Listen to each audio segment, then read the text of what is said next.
Hello दोस्तों, the exam care में आप सभी का स्वागत है। तो आइए हम स्टार्ट करते हैं बिहार पुलिस के प्रैक्टिस सेट नंबर 5 आज हम करेंगे। सभी प्रैक्टिस सेट हमारे जितने होंगे सभी यूथ कंपटीशन से लिए गए हैं। टोटल इसमें हम 15 प्रैक्टिस सेट कराएंगे। जो भी साथी हमारा वीडियो पहली बार देख रहे हैं वो चैनल को सब्सक्राइब ज़रूर कर दें, जिससे कि आने वाले जितने प्रैक्टिस सेट हों उसका नोटिफिकेशन आपको मिलता रहे। ओके, आइए हम स्टार्ट करते हैं अपना प्रैक्टिस सेट नंबर 5।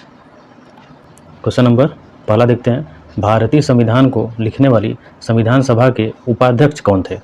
तो देखिए, उपाध्यक्ष हमारे थे एस.सी. मुखर्जी, और ये 11 दिसंबर 1946 में इनकी नियुक्ति हुई थी। और 11 दिसंबर 1946 को अध्यक्ष के रूप में जो अस्थायी अध्यक्ष थे वो डॉक्टर राजेंद्र प्रसाद को नियुक्त किया गया था।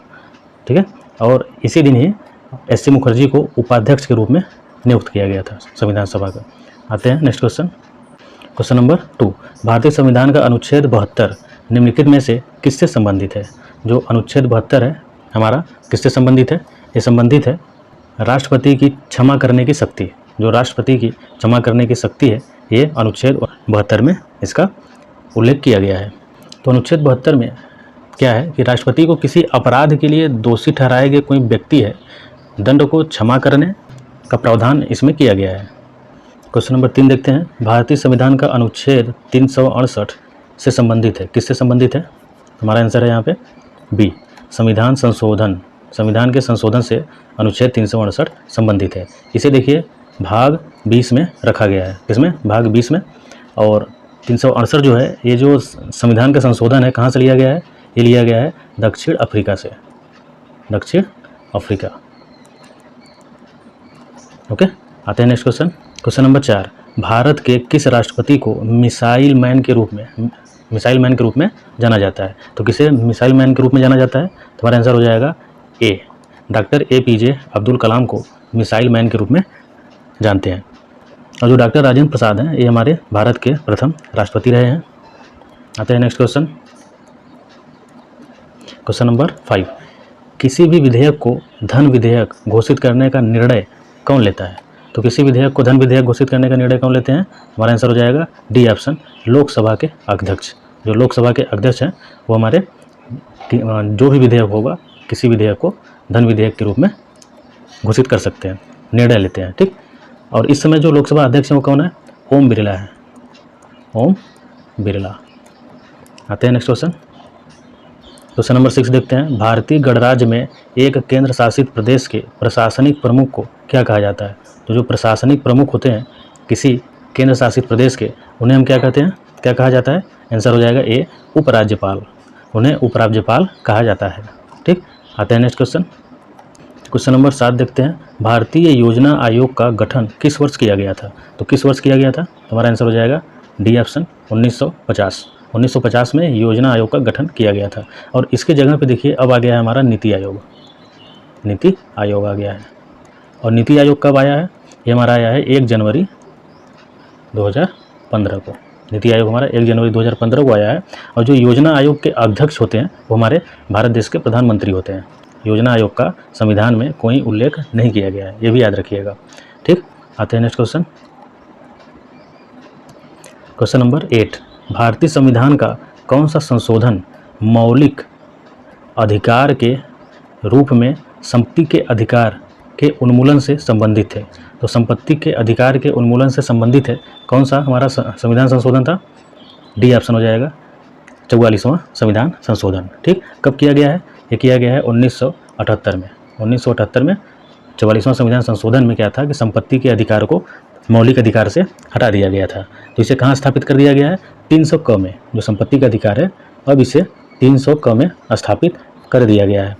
ठीक, अब जो संपत्ति का अधिकार है अब हमारा हो गया है विधिक अधिकार, विधिक अधिकार। ठीक,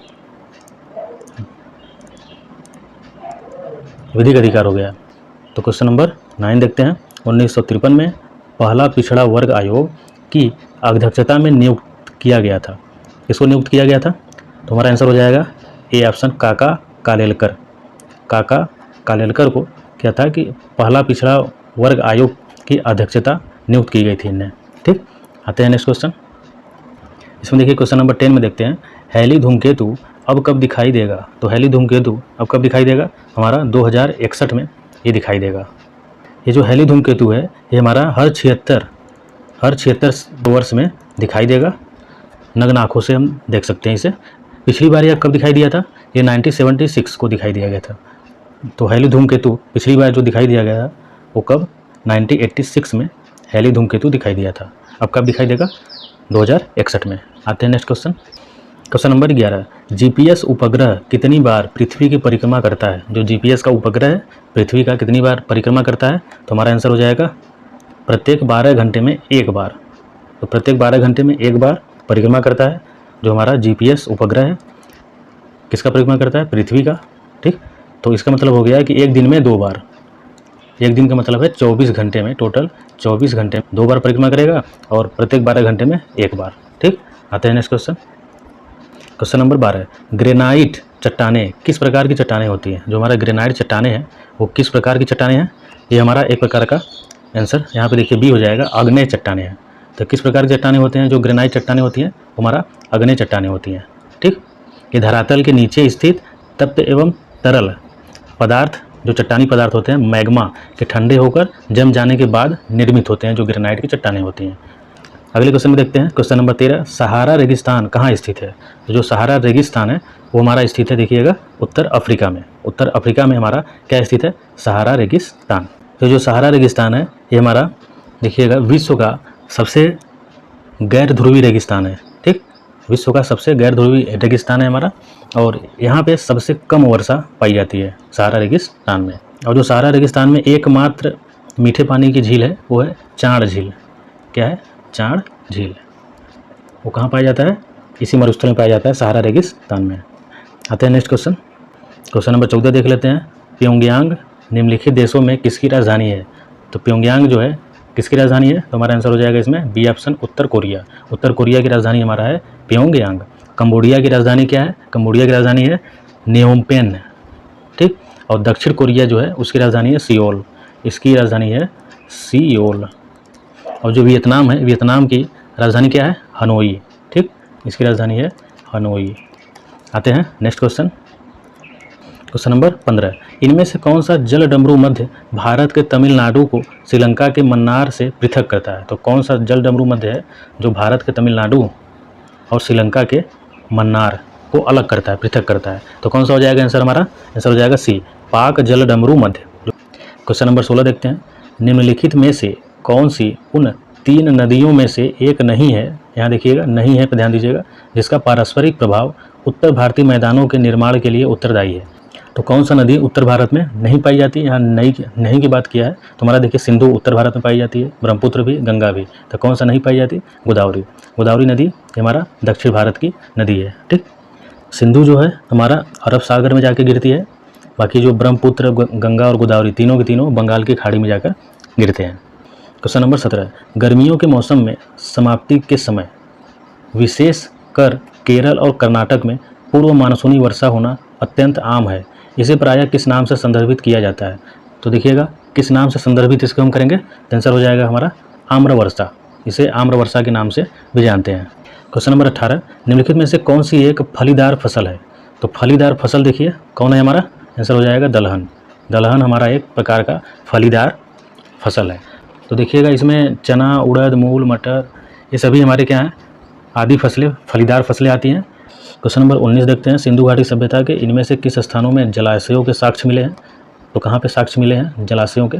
आंसर हो जाएगा हमारा बी, धौलावीरा। धौलावीरा कहाँ पे है? ये हमारा गुजरात में है। गुजरात के कच्छ के रण में ये हमारा स्थित है। यहीं पे क्या है? हमारा जलाशयों के साक्ष्य मिले हैं। ये जो धौलावीरा है इसकी खोज किसने की थी? इसकी खोज की थी जेपी जोशी। जेपी जोशी ने की थी। कब की थी? 1967-68 में। 1967-68 में धौलावीरा की खोज हुई थी और जेपी जोशी ने इसकी खोज की थी। क्वेश्चन नंबर 20 देखते हैं। त्रिपिटक पवित्र धर्म ग्रंथ कौन से धर्म से संबंधित है? तो त्रिपिटक देखिए हमारा पाली भाषा में लिखा हुआ है, पाली भाषा में, और ये हमारा संबंधित है डी ऑप्शन, बौद्ध धर्म से। बौद्ध धर्म से हमारा त्रिपिटक पवित्र धर्म ग्रंथ संबंधित है। आते हैं next question. Question number 21, Vikramaditya किस प्रसिद्ध गुप्त शासक का एक अन्य नाम है? तो विक्रमादित्य जो हमारा है किस प्रसिद्ध गुप्त शासक का एक अन्य नाम है? तुम्हारा इसमें आंसर हो जाएगा सी, चंद्रगुप्त द्वितीय। चंद्रगुप्त द्वितीय का ही क्या नाम है? विक्रमादित्य के नाम से जाना जाता है।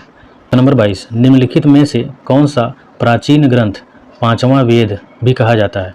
तो कौन सा ग्रंथ हमारा है जो कि पांचवा वेद के नाम से जाना जाता है? तुम्हारा इसमें आंसर हो जाएगा डी ऑप्शन, महाभारत। महाभारत को ही क्या पांचवा वेद के रूप में जाना जाता है। वैसे वेद तो हमारे 4 होते हैं, ऋग्वेद, सामवेद, यजुर्वेद, अर्थवेद, लेकिन एक पांचवा वेद भी पवित्र मतलब प्राचीन ग्रंथ के रूप में जाना जाता है जिसे हम महाभारत कहते हैं।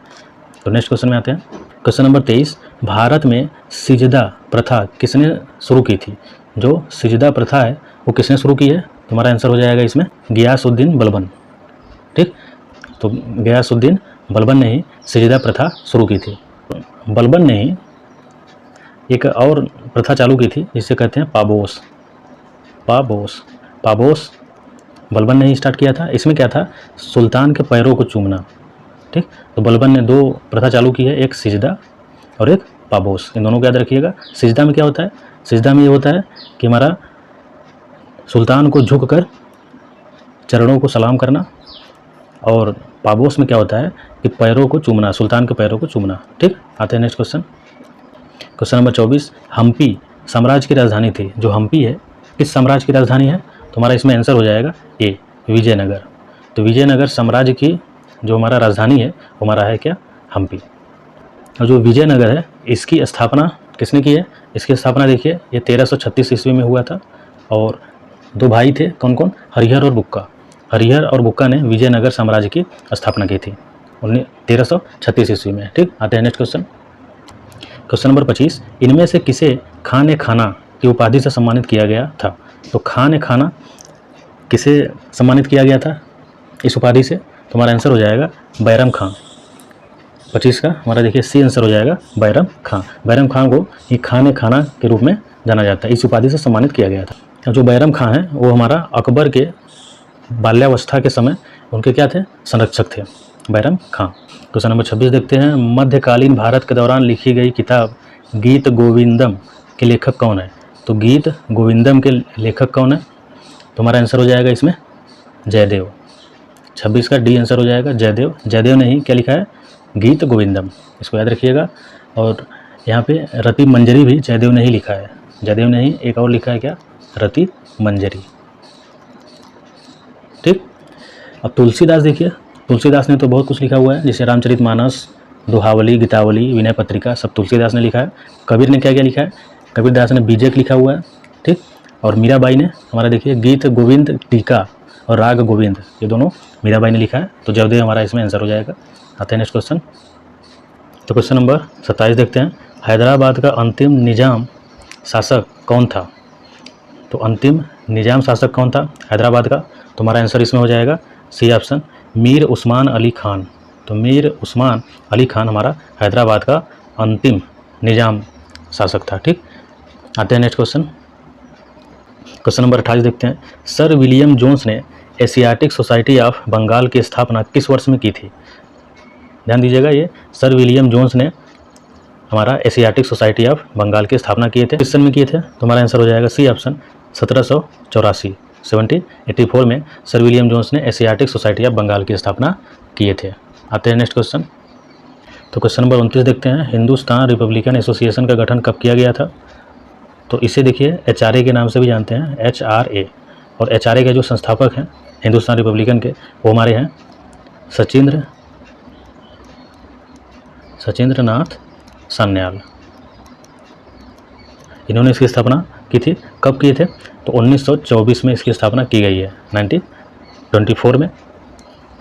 ठीक, और इनके साथ देखिए और भी लोग थे, जिसमें योगेश चंद्र चटर्जी भी हैं और राम प्रसाद बिस्मिल ने मिलकर इस हिंदुस्तान HRA की स्थापना की थी, हिंदुस्तान रिपब्लिकन एसोसिएशन का। आते हैं नेक्स्ट क्वेश्चन। Question number 30। किस ब्रिटिश प्रधानमंत्री ने क्रिप्स मिशन को भारत भेजा था? तो कौन से ब्रिटिश प्रधानमंत्री थे जो क्रिप्स मिशन को भारत भेजे थे? तुम्हारा आंसर हो जाएगा 30 का B, Winston Churchill. Winston Churchill ने क्या किए थे कि क्रिप्स मिशन को भारत भेजे हुए थे। क्रिप्स मिशन को भारत कब आया था? ये 1942 में ही आया था, 1942 1942 में। तो 1942 में ही भारत छोड़ो आंदोलन स्टार्ट हुआ था और क्रिस मिशन के असफल होने के बाद ही ये भारत छोड़ो आंदोलन स्टार्ट किया गया था गांधी जी के द्वारा। और विंस्टन चर्चिल ने ही महात्मा गांधी को क्या कहा था, इन्होंने ही कहा था अर्धनंग फकीर। ठीक, आते हैं नेक्स्ट क्वेश्चन। क्वेश्चन 31, संपूर्ण क्रांति का नारा किसने दिया था? तो संपूर्ण क्रांति का नारा ये हमारे दिए हैं जयप्रकाश नारायण। जयप्रकाश नारायण ही संपूर्ण क्रांति का आह्वान किए थे। ये देखिए कहाँ के रहने वाले हैं, ये बिहार के ही हैं। क्वेश्चन नंबर 32, भारत में आर्थिक उदारीकरण किस साल शुरू किया गया था? तो आर्थिक उदारीकरण भारत में कब स्टार्ट किया गया है? तो 32 का हमारा आंसर हो जाएगा डी, 1991। 1991 में ही आर्थिक उदारीकरण स्टार्ट किया गया था। आते हैं नेक्स्ट क्वेश्चन। क्वेश्चन नंबर 33 देखते हैं।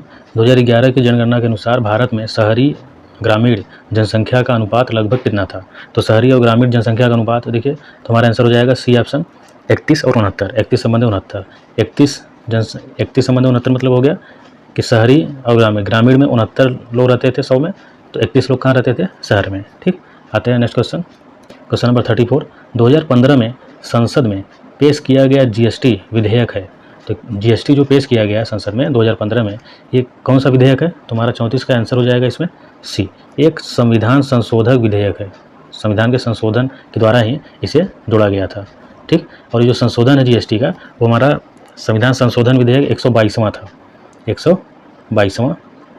और जो जीएसटी है कब लागू किया गया? ये लागू किया गया था 1 जुलाई 2017 से स्टार्ट हुआ है। तो क्वेश्चन नंबर 35 देख लेते हैं। परंपरागत कृषि विकास योजना PKVY के बारे में निम्नलिखित में से कौन सा कथन सही नहीं है? देखिए कौन सा सही नहीं है ये हमें बताना है। तो इसमें हमारा आंसर देखिए क्या हो जाएगा, 35 का आंसर है हमारा बी, 3 वर्षों में 2 लाख क्लस्टर बनाए जाएंगे। देखिए 2 लाख क्लस्टर बनाए जाएंगे 3 वर्षों में, ये हमारा गलत है। ये किस रूप में कहा जा रहा है? कृषि विकास योजना के तहत बात हो रही है। ठीक, तो हमारा ए देखिए इसमें सही हो जाएगा। ये सही है क्या? इस योजना के अधीन प्रत्येक किसान को बीजों, फसलों की कटाई और उपज की ढुलाई के लिए 3 वर्ष में 20,000 प्रति एकड़ की राशि प्रदान की जाएगी, ये हमारा सही है। और इसे जैविक खेती को बढ़ावा देने के लिए शुरू किया गया था, ये भी सही है। इसका शुभारंभ कब किया गया है? ये शुभारंभ किया गया था 2015 में किया गया है। ठीक, अप्रैल 2015 में। तो कौन सा गलत है? तो 2000 क्लस्टर बनाए जाएंगे, ये हमारा गलत है, बी ऑप्शन। जो गलत होगा वहीं सही हो जाएगा। क्यों? क्योंकि यहाँ पे नहीं पूछ रहा था। आते हैं next question. Question number 36, National Food for Work Programme की शुरुआत कब की गई थी? तो National Food for Work Programme की शुरुआत कब की गई है? तो हमारा आंसर हो जाएगा इसमें सी, 14 नवंबर 2004 को National Food for Work Programme की शुरुआत की गई है। क्वेश्चन नंबर 37, WHO ने गैर संक्रामक रोगों की रोकथाम के लिए कौन सी पहल शुरू की गई है? तो गैर संक्रामक रोगों के रोकथाम के लिए कौन सी पहल शुरू की गई है? तो हमारा आंसर हो जाएगा ये, बी हेल्थी बी मोबाइल। ठीक, तो क्वेश्चन नंबर 38 देखते हैं। जल्लीकट्टू क्या है? जल्लीकट्टू जो है तमिलनाडु के ग्रामीण इलाकों का एक परंपरागत क्या है? एक खेल है। ठीक, ये एक प्रकार का खेल है, ध्यान दीजिएगा। जल्लीकट्टू जो है पोंगल त्यौहार पर आयोजित किया जाता है, जिससे इसमें क्या होता है कि बैलों, इसका मतलब जो सांड है वो इंसानों से लड़ाई की जाती है। तो इसमें देखिए सांड को वश करने के लिए एक लोकप्रिय खेल है। ठीक, आते हैं नेक्स्ट क्वेश्चन। क्वेश्चन नंबर 39 में आते हैं। गोटीपुआ नृत्य क्या है? तो देखिएगा 39 का आंसर हो जाएगा इसमें बी, उड़ीसा में युवा लड़कों का नृत्य। तो उड़ीसा में जो है युवा लड़कों का नृत्य ही क्या है? गोटीपुआ के नाम से जाना जाता है। ठीक, आते हैं नेक्स्ट क्वेश्चन। क्वेश्चन नंबर 40, निम्न में से कौन सा वाद्य यंत्र हरिप्रसाद चौरसिया से संबंध है? तो हरिप्रसाद चौरसिया से कौन सा वाद्य यंत्र संबंधित है? तो 40 का आंसर हो जाएगा सी, बांसुरी। बांसुरी से जो है वो हरिप्रसाद चौरसिया संबंधित है। क्वेश्चन नंबर 41 देखते हैं। क्रिकेट माई स्टाइल पुस्तक किसने लिखी है? तो क्रिकेट माई स्टाइल पुस्तक जो लिखी गई है वो कपिल देव के द्वारा लिखी गई है। ठीक, और इसका प्रकाशित कब हुआ था? ये प्रकाशित हुआ था 1987 में, और 1983 में ही वर्ल्ड कप जीते थे, उसके कप्तान कौन थे? कपिल देव ही थे। तो 1987 में इन्होंने क्रिकेट माई स्टाइल पुस्तक लिखे थे। ठीक, आते हैं नेक्स्ट क्वेश्चन। क्वेश्चन नंबर 42, राष्ट्रीय खेल दिवस कब मनाया जाता है? जो खेल दिवस है, राष्ट्रीय खेल दिवस कब मनाया जाता है? तो ये मनाया जाता है आंसर डी, 29 अगस्त को। 29 अगस्त को राष्ट्रीय खेल दिवस मनाया जाता है। ठीक, ये मेजर ध्यानचंद के जन्मदिन के दिन ही मनाया जाता है। इनका जन्म कब हुआ था? मेजर ध्यानचंद का ये जन्म हुआ था 29 अगस्त 1905 को। 1905 को मेजर ध्यानचंद के उपलक्ष्य, इनके जन्मदिन के उपलक्ष्य में क्या राष्ट्रीय खेल दिवस मनाया जाता है। क्वेश्चन नंबर 43 देखते हैं, नोबेल पुरस्कार की कितनी श्रेणियाँ होती हैं? तो नोबेल पुरस्कार टोटल 6 श्रेणियों में दिया जाता है। तो पहला श्रेणी है चिकित्सा, दूसरा है अर्थशास्त्र, तीसरा है साहित्य, चौथा है शांति, पाँचवां है भौतिक और छठा है रसायन। ठीक, इन 6 क्षेत्रों में दिया जाता है। और अल्फ्रेड नोबेल पुरस्कार ये देखिएगा हमेशा कब दिया जाता है? 10 दिसंबर, प्रत्येक साल 10 दिसंबर को दिया जाता है। और ये जो अल्फ्रेड नोबेल है जो पुरस्कार है कब स्टार्ट हुआ था? ये स्टार्ट हुआ है 1901 से, 1901 से ये देना स्टार्ट हुआ है। ठीक, आते हैं नेक्स्ट क्वेश्चन।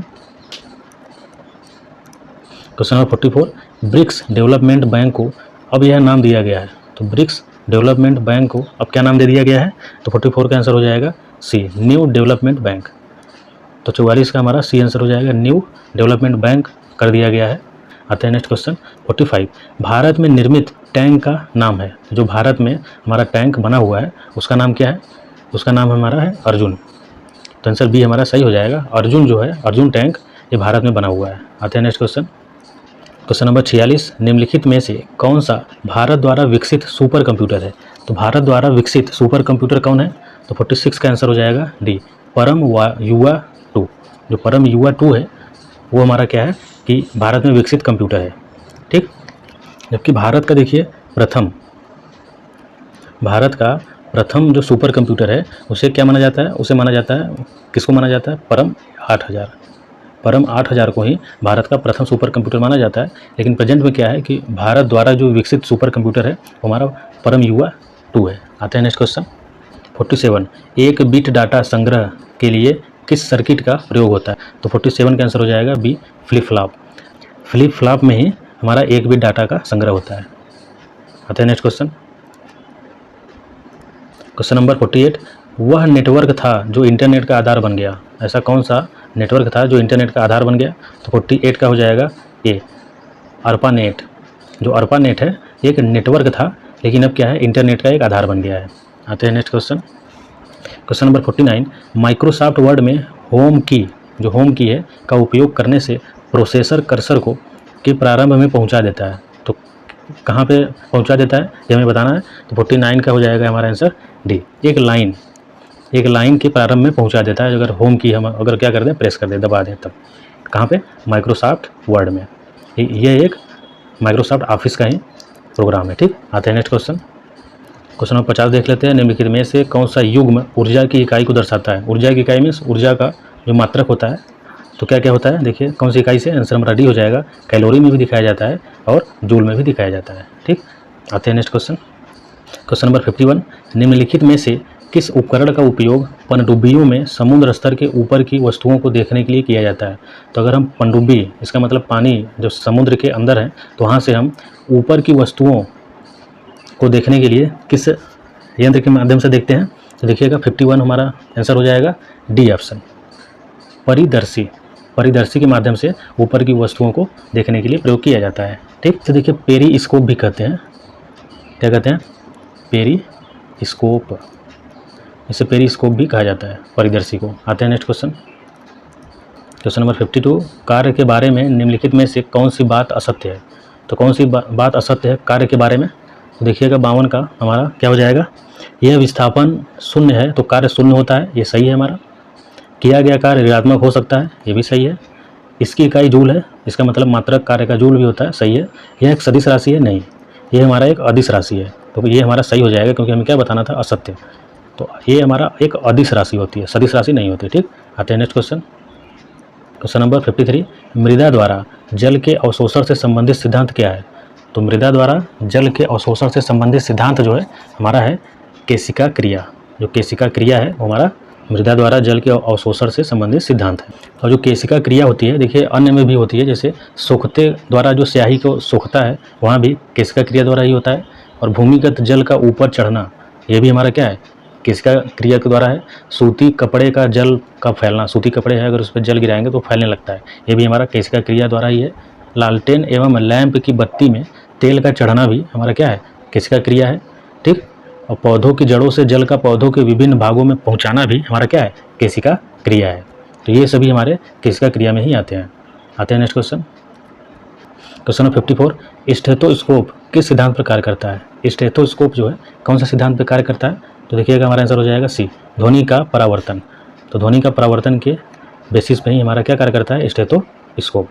देखिए स्टेथोस्कोप जो है डॉक्टर जो गले में लटकाए रहते हैं उसको कहते हैं, वो काम क्या करता है, किस लिए होता है, वो देखिएगा हृदय और फेफड़ों में उत्पन्न होने वाली जो ध्वनि है उसको सुनने के काम आता है, ठीक। और ध्वनि के परावर्तन के कारण ही वहाँ पे उस यंत्र के माध्यम से हम पता लगा पाते हैं कि हृदय की धड़कन क्या है, ठीक, कितनी बार धड़क रहा है। आते हैं नेक्स्ट क्वेश्चन।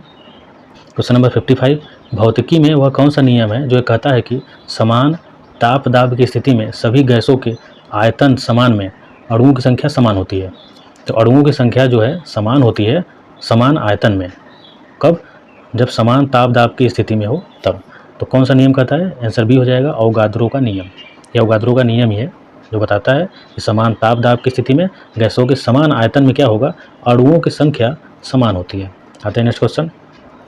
क्वेश्चन नंबर 56, अलग अलग परमाणु संख्या और समान द्रव्यमान वाले तत्वों से बने परमाणु के रूप में जानते हैं। तो देखिएगा हमारा क्या हो, परमाणु भार, जैसे हम लिख रहे हैं 1H1, तो इसमें देखिएगा ये हमारा परमाणु भार ऊपर का होता है, नीचे का परमाणु क्रमांक होता है, ठीक। तो इसमें कहा है कि अलग अलग परमाणु संख्या, मतलब ये हमारा अलग अलग होनी चाहिए और ये जो भार है समान होगी। तो ऐसे जो हमारा परमाणु बनेगा वो किस रूप में जाना जाएगा, उसे कहेंगे समभारिक। तो 56 का हमारा आंसर हो जाएगा ये, तो क्या हो जाता है, समभारिक। तो समभारिक में कौन कौन से तत्व में आ जाएंगे, जैसे यहाँ पोटेशियम, तो पोटेशियम का क्या है 19K40 होता है पोटेशियम, और कैल्शियम का भी देखिए क्या होता है, ये 20C40। तो यहाँ पे देखिए ये परमाणु क्रमांक इसका अलग अलग है, ठीक, 19-20 है, लेकिन परमाणु भार देखिए यहाँ 40 है, यहाँ भी 40 है, तो परमाणु भार समान है, परमाणु क्रमांक अलग अलग है, जिसे कहेंगे समभारिक। और समभारिक का नाम आइसोबारस भी कहते हैं, ठीक, इसे आइसोबारस भी कहा जाता है। तो समभारिक हमारा आंसर हो जाएगा। आते हैं next question. Question number 57, Amalraj जिसे एक्वारेजिया के नाम से भी जानते हैं का मिश्रण होता है। अम्लराज का मिश्रण किसका किसका होता है, जिसे एक्वारेजिया भी कहा जाता है। तो हमारा आंसर हो जाएगा 57 का डी ऑप्शन, सांद्र हाइड्रोक्लोरिक अम्ल तथा सांद्र नाइट्रिक अम्ल का मिश्रण है। इसी मिश्रण को ही हम क्या कहेंगे, इस मिश्रण को सांद्र, मतलब यहाँ पर हो जाएगा अम्लराज। तो जो हमारा HCl है, हाइड्रोक्लोरिक अम्ल क्या है, ये हमारा HCl हो गया, और इसमें हम क्या ऐड कर लेंगे, HNO3, ठीक। 3 संबंधी 1 के अनुपात में अगर इसका मिश्रण है तो हमें कहेंगे इसे अम्लराज। अनुपात भी याद रखिएगा, कभी कभी अनुपात भी पूछता है, तो 3 संबंधी 1 के अनुपात में इसका मिश्रण होगा, मतलब 3 भाग अगर हमारा HCl है और 1 भाग HNO3 होना चाहिए, ठीक। आते हैं नेक्स्ट क्वेश्चन। क्वेश्चन नंबर 58, निम्नलिखित में से कौन सा जल उपचार में प्रयुक्त होने वाला रासायनिक स्कंदन नहीं है। तो नहीं की पे हमेशा ध्यान दिया करिए। तो जल उपचार में प्रयुक्त होने वाला रासायनिक स्कंदन नहीं है, 58 का आंसर हो जाएगा हमारा बी, एल्युमिनियम क्लोराइड। जो एल्युमिनियम क्लोराइड है AlCl3, इसका फार्मूला होता है AlCl3, एल्युमिनियम क्लोराइड, यही है हमारा क्या है, इसका रासायनिक स्कंदन नहीं है, किसमें, जल उपचार के प्रयुक्त में। क्वेश्चन नंबर 59, कोशिकाओं के अध्ययन को भी कहा जाता है। तो क्या कहा जाता है कोशिकाओं के अध्ययन को, 59 का हमारा हो जाएगा option A, cytology. Question number 60 देख लेते हैं, क्लोरोफिल में क्या होता है। तो क्लोरोफिल में हमारा मैग्नीशियम पाया जाता है, मैग्नीशियम, ठीक। और क्लोरोफिल से प्रकाश संश्लेषण की प्रक्रिया संभव होती है। क्वेश्चन नंबर 61, निम्नलिखित में से क्या एक आनुवांशिक विकार नहीं है। तो आनुवांशिक विकार इसमें से क्या नहीं है। तो देखिएगा 61 का हमारा आंसर हो जाएगा सी, एड्स। जो एड्स है वो हमारा आनुवांशिक विकार नहीं है, लेकिन बाकी जो डाउन सिंड्रोम है, वर्धांतता है, थैलेसीमिया है, ये सभी हमारा आनुवांशिक विकार हैं, ठीक। कौन नहीं है, एड्स हमारा नहीं है। और देखिए जो आनुवांशिक विकार है वो हमारा क्या होता है, वो होता है कि एक रोग ऐसा हो जो एक पीढ़ी से दूसरी पीढ़ी में क्या हो, ट्रांसफ़र होते हो, उन्हें हम क्या कहेंगे, आनुवांशिक रोग, ठीक। ये रोग कैसे होते हैं, DNA के गड़बड़ी के कारण ये हमारे रोग हो जाते हैं। बाकी जो नहीं है वो हमारा एड्स नहीं है। आते हैं नेक्स्ट क्वेश्चन, आते हैं 62 में, मनुष्यों में कितने प्रकार के दांत होते हैं। तो मनुष्यों में जो देखिए कुल 4 प्रकार के दांत होते हैं।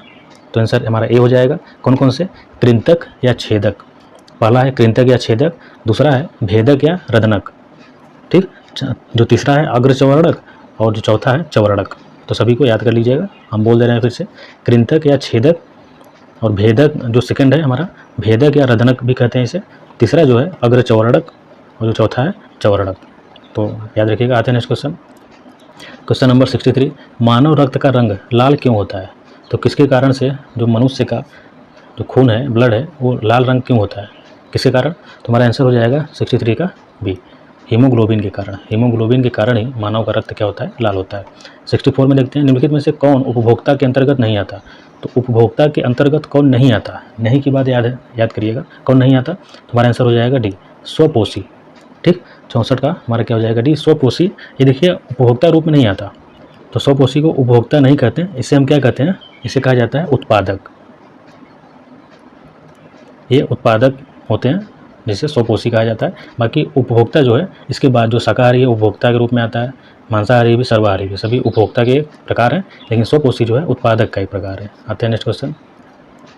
क्वेश्चन नंबर 65, जनवरी 2023 में जो पुस्तक है revolutionary the other story of how India won its freedom विमोचित की गई है, इसके लेखक कौन है? तो देखिए 65 के जो लेखक हैं संजीव सान्याल ही इसके लेखक हैं। क्वेश्चन नंबर 66, मार्च 2023 में भारत में अमेरिका के नए राजदूत के रूप में किसे नियुक्त किया गया? तो अमेरिका के नए राजदूत के रूप में किसे नियुक्त किया गया है? तो हमारा आंसर हो जाएगा 66 का B, Eric Garcetti. Question number 67, नवंबर 2022 में India the Mother of Democracy पुस्तक का विमोचन किसके द्वारा किया गया? तो 67 का हमारा आंसर हो जाएगा धर्मेंद्र प्रधान के द्वारा India the Mother of democracy इसका विमोचन किया गया था। धर्मेंद्र प्रधान है, ये हमारे इस समय फिलहाल में शिक्षा मंत्री भी हैं। ठीक, भारत के शिक्षा मंत्री कौन है? धर्मेंद्र प्रधान। क्वेश्चन नंबर 68, जनवरी 2023 में नीलमणि फूकन जूनियर का निधन हो गया, उनका संबंध किस क्षेत्र से था? तो 68 का हमारा है आंसर सी, साहित्य के क्षेत्र से थे। आते हैं नेक्स्ट क्वेश्चन। क्वेश्चन नंबर 69, फरवरी 2023 में संयुक्त राष्ट्र के सामाजिक विकास आयोग के 62वें सत्र के अध्यक्ष के रूप में किसे चुना गया है? तो किसे चुना गया है? 69 का हमारा आंसर हो जाएगा ए, रुचिया कंबोज को संयुक्त राष्ट्र के सामाजिक विकास आयोग के 62वें सत्र के अध्यक्ष के रूप में चुना गया है। आते हैं नेक्स्ट क्वेश्चन। क्वेश्चन नंबर 70, जनवरी 2023 में भारत के गणतंत्र दिवस समारोह 2023 में किस देश के राष्ट्रपति मुख्य अतिथि के रूप में शामिल हुए? तो जो 26 जनवरी था गणतंत्र दिवस, किस देश के राष्ट्रपति मुख्य अतिथि के रूप में शामिल हुए थे? तो 70 का हमारा आंसर हो जाएगा सी, मिस्र के जो राष्ट्रपति हैं कौन है? अब्देल फतेह अल सीसी। ध्यान दीजिएगा, ये है Abdel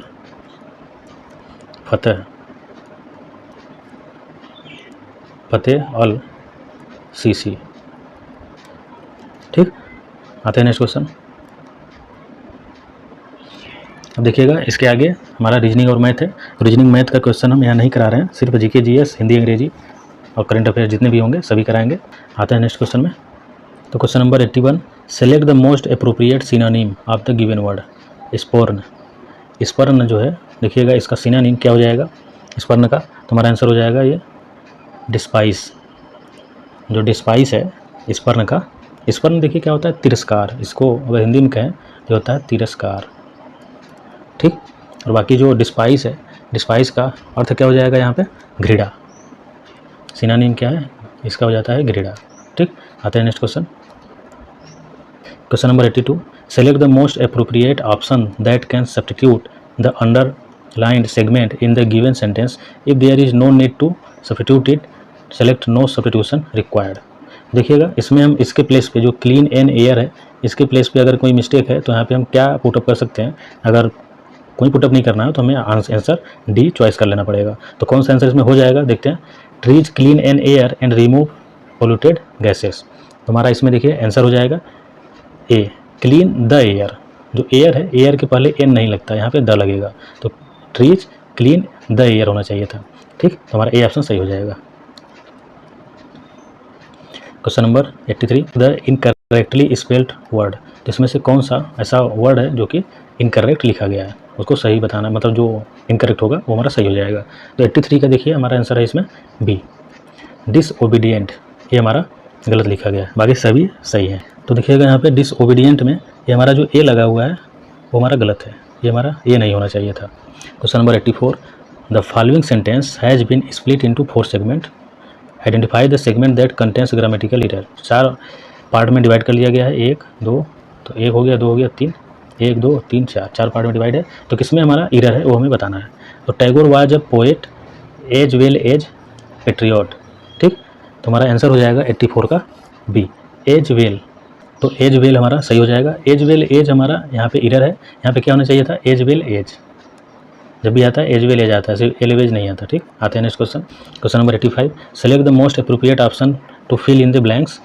the news reporter refuse to his source of information. तो यहाँ पे क्या भरा जाएगा वो हमें बताना है। तो आंसर हो जाएगा 85 का A, disclose. The news reporter refuse to, यहाँ पे भरा जाएगा disclose his source of information. तो आंसर ए सही हो जाएगा। आते हैं next question. Question number 86, select the most appropriate option to fill in the blanks. इसमें भरना है हमें, इन द जंगल ही सा अ ऑफ वुल्व्स। तो क्या देखा, ग्रो, बंच, पैक या फिर हर्ड। तो आंसर हो जाएगा 86 का बी, पैक। ठीक, उसने क्या क्या कि इन अ जंगल ही सा pack of Wolves. Pack means देखिए क्या होता है, यहाँ पे झुंड होता है, इसको हम क्या कहते हैं, झुंड। पैक माने झुंड, वुल्व्स माने भेड़िया, भेड़िया को एक झुंड देखा। ठीक, आते हैं next question. Question number 86, select the most appropriate antonym बताना है। इसका मतलब विलोम शब्द of the given word. Deposit, deposit का हमें विलोम शब्द बताना है। तो 87 का हमारा आंसर हो जाएगा सी, विथड्रॉ। जो डिपॉजिट होता है इसका मतलब होता है जमा करना, और विथड्रॉ माने क्या होता है, निकालना। आते हैं next question. Question number 88, select the option that can be used as one word substitution for the given group of words a large group of people. तो ये जो हमारा टोटल सेंटेंस है, a large group of people, इसे एक शब्द में क्या कर सकते हैं। तो आते हैं देखते हैं। तो हमारा आंसर हो जाएगा हॉर्डे। जो हॉर्डे है जो हमारा यहाँ पे आंसर हो जाएगा। ठीक, अ लार्ज ग्रुप ऑफ पीपल तो क्या करते हैं, हॉर्डे कहते हैं। तो हॉर्डे में से देखिए होता क्या है, इसका मतलब भी हमारा क्या होता है, भीड़। हॉर्डे माने भीड़ हो जाएगा। आते हैं next question. Question 89, select the incorrectly spelled word. जो गलत लिखा गया है वो हमें बताना है। 39 का हमारा आंसर हो जाएगा बी, जेलस। जो जेलस है ये हमारा गलत लिखा हुआ है। यहाँ पे क्या होना चाहिए था, तो यहाँ पे देखिएगा JEA होना चाहिए था। यहाँ पे JEALOUS, यहाँ पे ए नहीं लिखा गया है, इस जगह पे ए नहीं लिखा गया, इसलिए हमारा ये गलत हो जाएगा। जो गलत होगा वही हमारा सही हो जाएगा, क्योंकि इनकरेक्ट बताना था, बाकी सभी सही है। आते हैं next question. Question number 90, select the option that can be used as a one word substitute for the given group of words. तो इसमें देखिए हमें बताना क्या है, वन वर्ड सब्स्टिट्यूशन है, अनेक शब्दों का एक शब्द ही है, इसको मैं एक वर्ड में क्या कहेंगे, a medical practitioner specialising in children and their disease. तो इसे एक वर्ड में क्या कहेंगे, तो 90 का हमारा आंसर हो जाएगा डी, पीडियाट्रिशियन। ठीक, पीडियाट्रिशियन इसे कहा जाएगा। आते हैं नेक्स्ट क्वेश्चन। क्वेश्चन नंबर 91, मनोहर शब्द में संधि है, कौन सा संधि है। तो देखिए मनोहर में हम इसको अगर ब्रेक करें तो मना धन हर, तो हमारा क्या है, एक इसमें आता है विसर्ग संधि में आता है, तो विसर्ग संधि हो जाएगा। ये जहाँ पे आ जाएगा वो हमारा विसर्ग संधि है। क्वेश्चन नंबर 92, अंकुश का ठीक विपरीत शब्द लिखें। जो अंकुश है इसका विपरीत शब्द क्या हो जाएगा, तो 92 का हमारा हो जाएगा ए, निरंकुश। अंकुश का विलोम निरंकुश। क्वेश्चन नंबर 93, नवोड़ा का संधि विच्छेद है। तो नवोड़ा का संधि विच्छेद क्या हो जाएगा, तो 93 का आंसर हो जाएगा सी, नवधन उड़ा। इसका संधि विच्छेद हो जाएगा नवधन उड़ा। आते हैं नेक्स्ट क्वेश्चन। बड़ा ऊ का मात्रा होगा, ध्यान दीजिएगा इसको। क्वेश्चन नंबर 94, निम्न में से कौन सा लुटेरा शब्द से प्रयुक्त प्रत्यय है। तो प्रत्यय हमेशा आखिरी में लगता है, तो लुटेरा शब्द से तो कौन सा प्रत्यय हो जाएगा, हमारा 94 का हो जाएगा ए, एरा। एरा जो है हमारा, इसका देखिए यहाँ पे ए आ रहा है या मात्रा, और रा भी है, तो एरा हो जाएगा। क्वेश्चन नंबर 95, उपनिवेश से संबंध हो जिसका, उसके लिए एक शब्द लिखिए। उपनिवेश से संबंध हो जिसका, उसको क्या कहेंगे, तो 95 का हमारा आंसर हो जाएगा बी, औपनिवेशिक। एक शब्द क्या हो जाएगा इसके लिए, औपनिवेशिक। आते हैं नेक्स्ट क्वेश्चन। क्वेश्चन नंबर 96, अणु का अर्थ होता है परंतु अणु का अर्थ कण है। ये समरूपी भिन्नार्थक शब्द हैं। तो अणु जो है इसका अर्थ देखिए क्या होता है, कण। बाकी जो अणु है इसका अर्थ क्या होगा, तो अणु का जो अर्थ हो जाएगा हमारा इसमें हो जाएगा बी, पीछे। अणु का अर्थ क्या हो जाएगा, पीछे। ठीक, आते हैं नेक्स्ट क्वेश्चन। क्वेश्चन नंबर 97, संदेह का आशय निम्न में से कौन नहीं है। जो संदेह है इसका आशय मतलब इसका अर्थ क्या इसमें से नहीं है, नहीं वाला बताना है। तो 97 का हमारा आंसर हो जाएगा बी, सोना। संदेह हमारा सोना नहीं होता। ठीक, संदेह का आशय क्या क्या है, नमक भी है, घोड़ा भी है, समुद्र भी है, लेकिन सोना नहीं होता। आते हैं नेक्स्ट क्वेश्चन। क्वेश्चन नंबर 98, निम्न में अनिकार्थी शब्द कौन सा है। अनिकार्थी शब्द मतलब हो गया एक शब्द का एक से ज़्यादा अर्थ अगर मिल रहा हो तो उसे अनिकार्थी शब्द कहेंगे। तो 98 का हमारा आंसर हो जाएगा डी, गुरु। गुरु जो है इसका अर्थ अनेक रूप में होता है, जैसे आचार्य, बड़ा, दीर्घ, बुजुर्ग, चालाक, बहुत। बाकी शेष विकल्प अनिकार्थी शब्द नहीं होता। ठीक, आते हैं नेक्स्ट क्वेश्चन। खगेश का पर्यायवाची है, जो खगेश है इसका पर्यायवाची बताना है किसका, खगेश का। तो हमारा 99 का हो जाएगा सी, वैनतेय। वैनतेय इसका क्या है, पर्यायवाची शब्द है। आते हैं नेक्स्ट क्वेश्चन, क्वेश्चन नंबर 100। कलई खुलना मुहावरे का सही अर्थ है, जो कलई खुलना है इस मुहावरे का सही अर्थ क्या हो जाएगा, तो 100 का हमारा हो जाएगा सी, भेद प्रकट करना। तो कलई खुलना मतलब है भेद प्रकट करना। ठीक, तो यहाँ पे हमारा 100 क्वेश्चन सभी के सभी हो गए हैं। तो जो भी हमारा वीडियो पहली बार देख रहे हो तो चैनल को सब्सक्राइब जरूर कर दें, जिससे हम आगे के जितने प्रैक्टिस सेट लाएँ उसका नोटिफिकेशन आपको मिल सके। तो मिलते हैं अगले प्रैक्टिस सेट में। ओके, धन्यवाद।